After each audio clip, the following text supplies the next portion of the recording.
deal. I would like to welcome in now, live from Jerusalem, CEO and Jerusalem Bureau Chief of the Jewish News Syndicate, Alex Traiman. Alex, thank you so much for some of your time today. I would like to start with the capture of that Syrian citizen by the IDF. It was a raid that was a significant risk. Some have questioned why the IDF would risk the possible capture of soldiers. What are your thoughts? Well, the IDF admitted that this raid took place several months ago. The IDF's been active in Syria since the beginning of the war. They've been preventing the transfer of Iranian weapons through a land bridge that includes Iraq and Syria into southern Lebanon. They have operated inside Syria, also taking out some significant underground weapons depots.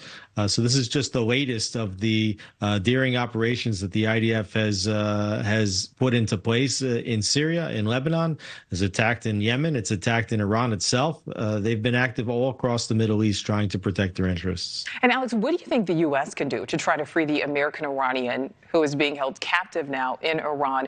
And how likely do you think it is that Iran could use him as a potential bargaining chip? Well, hostage taking is a part of the strategy of Iran. We see that through their proxy Hezbollah, and Hamas primarily on October 7th.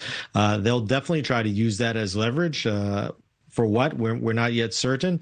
Do I think that the current administration will be able to get this journalist released? Probably not. We have to see what will happen if the administration changes hands. It's in some ways similar to the hostages that were taken at the American embassy in Tehran in 1979, and then were let out when Ronald Reagan was about to become president on Inauguration Day. And we know, Alex, that, the IDF is focused obviously on eradicating Hamas, but then there's also this target of Hezbollah and the IDF announcing the death of yet another Hezbollah leader. Who is left to lead that group, do you think, and how great of a threat does it still present? Well, the defense minister has said that up to 80% of the Hezbollah rocket arsenal has been degraded. It's also believed that most of the area of southern Lebanon between the Israeli border and the Litani River, which Israel has indicated as the area that it requires as a buffer zone to keep its residents safe, have already been cleared out.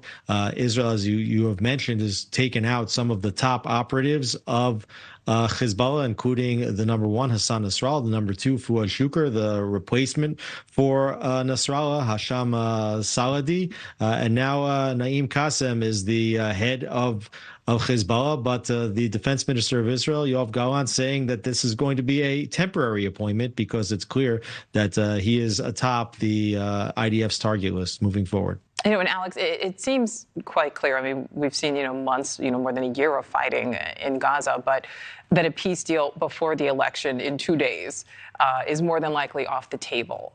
But once the U.S. has chosen its next president, do you think we will see some movement in peace talks?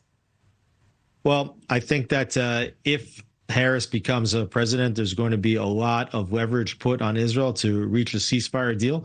I think that if Trump becomes president, while he certainly wants the war to come to an end, he said many times that he wants Israel to win the war as quickly as possible. I think as far as Israel is concerned, that the war should not necessarily end with any kind of a ceasefire deal. The war should end when Hezbollah and when Hamas surrender their positions, and that will be the end of the war. If Hamas decides to release the remaining hostages, then you could see some kind of a ceasefire agreement. Hezbollah doesn't have that type of leverage over Israel, and Israel should probably continue doing what it's doing until Hezbollah's capabilities are completely and totally degraded. And my last question for you, Alex, are you confident that those remaining hostages will, in fact, be released?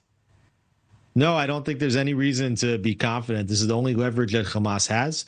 They're going to hold these hostages as long as they possibly can. They've held hostages inside the Gaza Strip for many years, and I think that that's a serious risk, and I think it's a risk that Netanyahu understands, that this is how they terrorize the Israeli public, through the holding of hostages. And what Israel has to do is to create a situation in which Hamas understands that it is never worth it to take a hostage, and should never take a hostage ever again. Well, the CEO of the Jewish News Syndicate, Alex Traiman, thank you so much for your time. Really appreciate it.